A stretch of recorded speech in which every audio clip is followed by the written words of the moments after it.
सुवटा खाली रह गया, सुवटा कहते तोते को, पार पहुंचा नाही, ऐसे राम राम प्राणी कहे वो जम की नगरी जाए। जिसके अंदर कसक नेहरू प्रथम मंत्र जाप करते हैं, कहते हैं वो सूत तोते की तरह रटला रहे। सुवटा पढ़े सुभान गति, अंदर नहीं उचारे, कुंज कुरल अंडपोख हैं ये कोस सैंस हजारे। कुंज कुरल हरि हेत जप अलल पंख गए नारे, हृदय शुद्ध शरीर सर ये कच्छप दृष्टि निहार। कितना अच्छा ज्ञान दिया, कितना एक सटीक उदाहरण दिया परमात्मा ने, एग्जाम्पल दिया है कि सुवा पढ़े सुभान गति, स्वाभाविक पढ़ रहा है तोता तो, अंदर नहीं उचारे, और कुंज कुरल अंडपोख हैं ये कोस सहस हजार। इधर जो ये कुंज आती है ना, कुंज सर्दियों इनमें वर्षा के दिनों में कुंज आती है, कुंज पक्षी होते हैं, और वो इधर बहुत दूर से आती हैं, हजारों कोस दूर से। कोई इटली साइड से कहता है, कोई कहीं से, जैसा भी हमने उदाहरण को समझना है। वहाँ अधिक सर्दी होती है, जिस क्षेत्र में अधिक बर्फ गिरती है वहाँ वो क्या करती हैं, वो अंडे वहाँ पैदा कराती हैं, कुंज पक्षी, और वहाँ से ये चल पड़ती हैं इधर जहाँ नॉर्मल टेम्परेचर होता है और जहाँ उनको आहार प्राप्त होता है, यहाँ आ जाते हैं।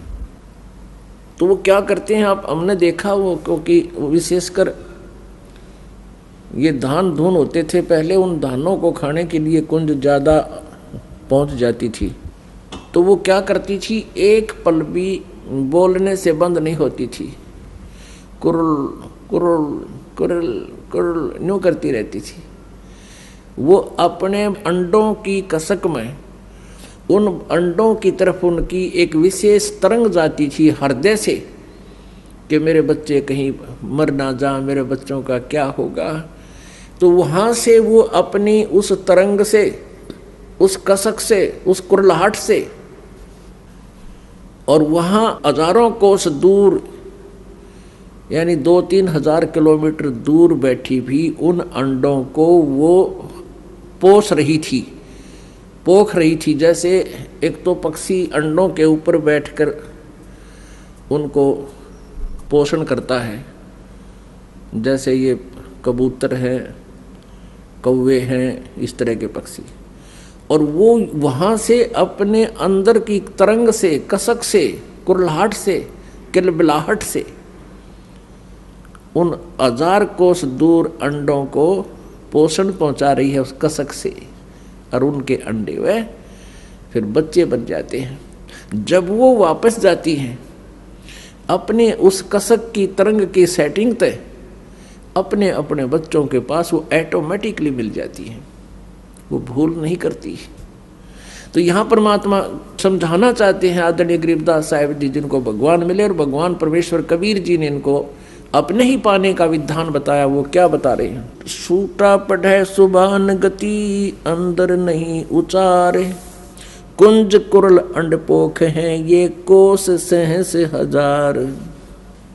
अब क्या फार्मूला बताया है इसके अंदर, कुंज कुरल हरि हेत जप अलल पंख गए नारे, हृदय शुद्ध शरीर सर कच्छप दृष्टि निहार। ऐसी संगति जो मिले तो साईं से भेंट, ऊपरली बर्बाद है ये जम मारेगा फेंट।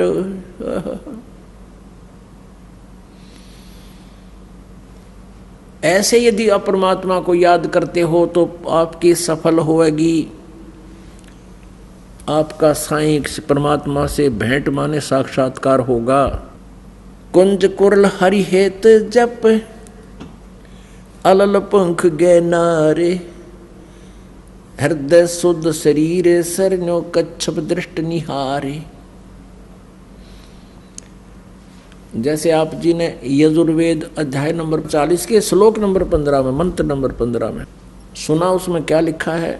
वायु अनिलम अमृतम अथिदम भस्मांतम शरीरम ओम करतो समर किलबे समर और कर्त्युम समर। यदि तुमने ब्रह्म तक का लाभ लेना है, उसकी भी साधना करने का ये तरीका है। ओम नाम का जाप कर, काम करते करते कर।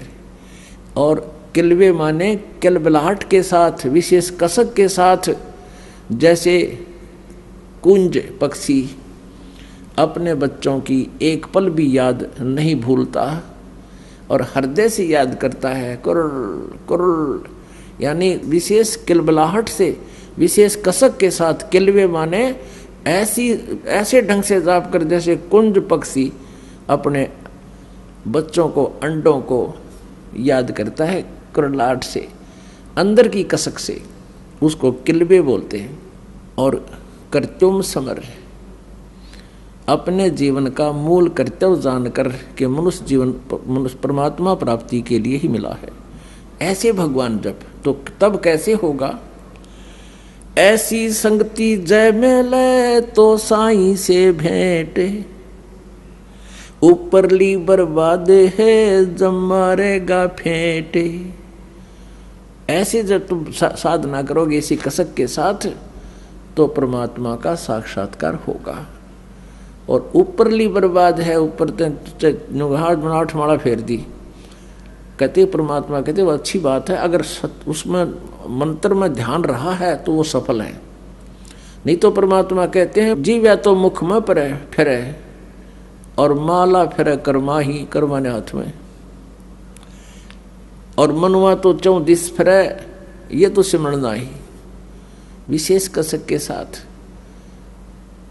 कहते तब परमात्मा मिलेगा। फिर और उदाहरण दिया है कि हृदय शुद्ध शरीर सर, सच्ची आत्मा ते सच्चे हृदय से, और ऐसे ध्यान लगा, ऐसे या उसको, जैसे ये कछुए जो होते हैं, कछुए तालाबों में रहते हैं, ये क्या करते हैं कि बाहर झाड़ियों में अंडे उत्पन्न कराते हैं। जो तालाब के आसपास झाड़ियां होती थी उनमें जाकर अंडे उत्पन्न कराते हैं और फिर रहते हैं जल में।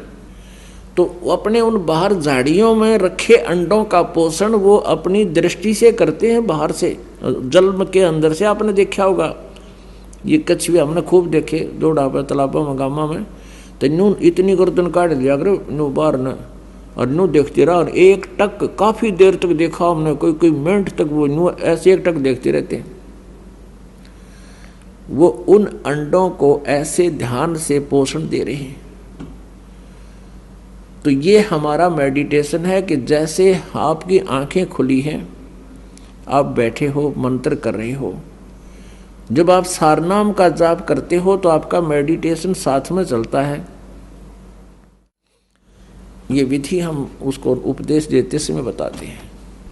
तो हमारा जैसे हम यहाँ बैठे हैं और हमारा ध्यान उस सतलोक में है कि हम यहाँ नहीं रहेंगे, हमारा लोक यहाँ नहीं है, हम सतलोक में जाएंगे। जैसे एक अलल पक्षी होता है, उसको अनल पक्षी भी बोलते। अनल, अनल माने वायु होती है, अनिल, और वायु में विचरने वाला वो पक्षी होता है। अब बहुत से पक्षी ऐसे हैं, बहुत से ऐसे जानवर भी हैं जिनकी जाति नष्ट हो गई है। सदग्रंथों में एक ऐसे पक्षी का विवरण आता है कि वो अलल पक्ष कहलाता था, अलल पंखी पक्षी। वो वायु में रहता, ऊपर, बहुत ऊपर के स्थान पर है, और वो ऊपर से ही अंडे छोड़ देती है। मादा अलल अंडे भगवान का वाला छोड़ देती है, ऊपर से अंडे वायु में ही, आकाश में अंडे पैदा कर देती है। और वो कहाँ करती है? जहाँ केले के वन होते थे, वन, ऐसे केले फंसे रहते थे एक दूसरे में, तो वो उस स्थान का उनको आइडिया होता था, उसी के आसपास वो घूमते रहते थे। उसी केले के वन के ऊपर वो अपना उनको आइडिया होता था, वहीं रहती थी। वहाँ से अंडे छोड़ देते थे, भगवान वाला है।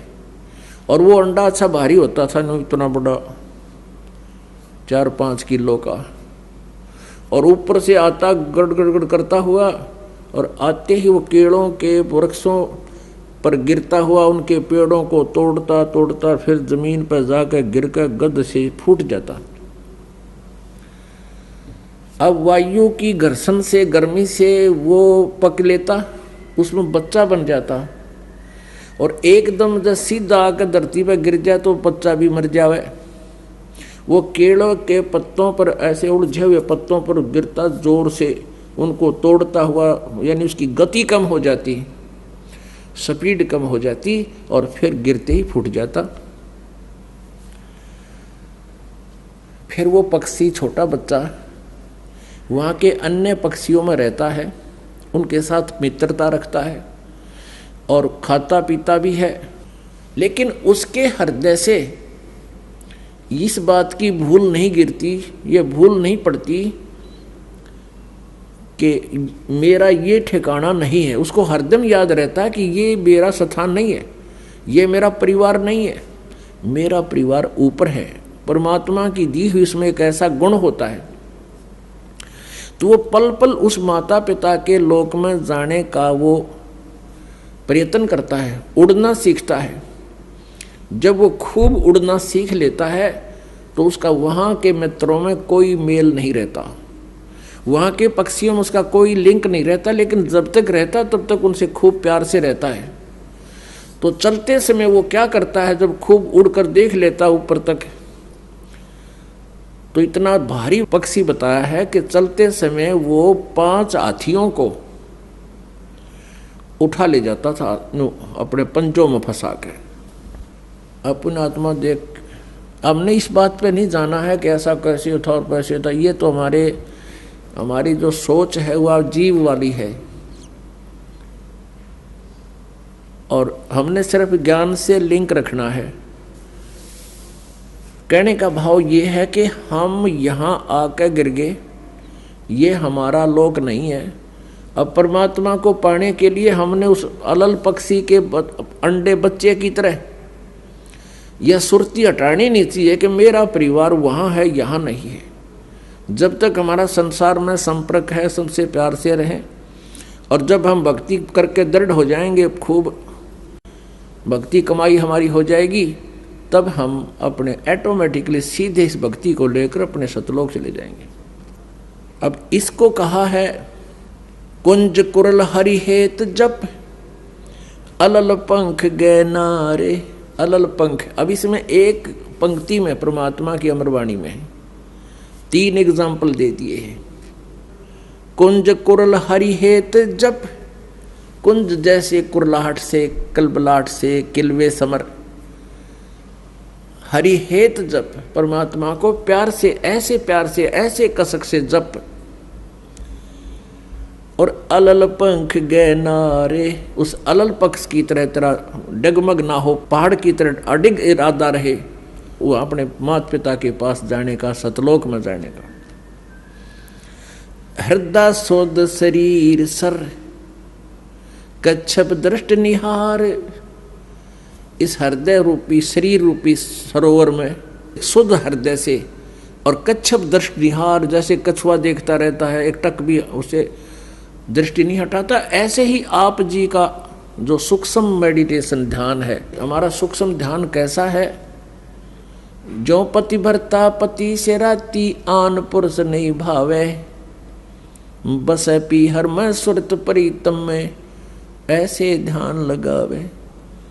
जैसे लड़की का विवाह हो जाता है, अपने मायके आ जाती है, लेकिन उसका अपने पति के प्रति वहाँ रहते हुए मौन रहती है, जिक्र भी नहीं करती।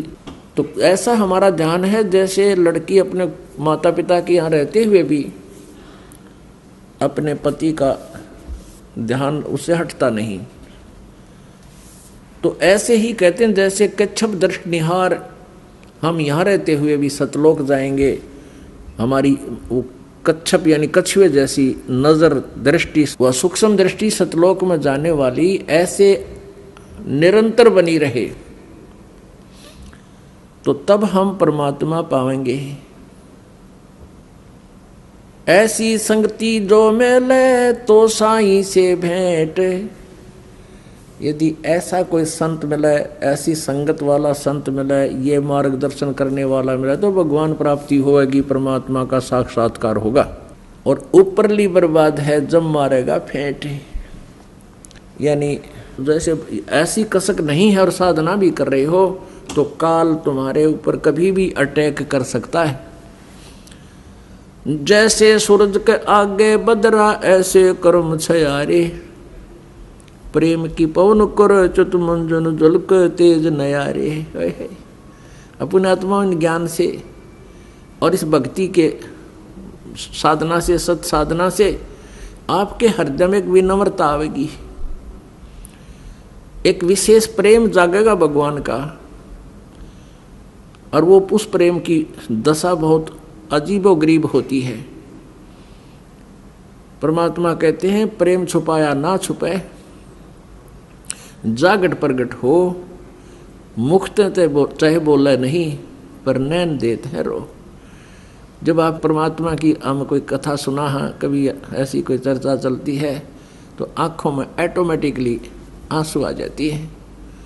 तो समझो आपकी भक्ति यानी वो प्रेम की पवन स्टार्ट होगी है और परमात्मा अवश्य मिलेंगे। बोलो सतगुरुदेव।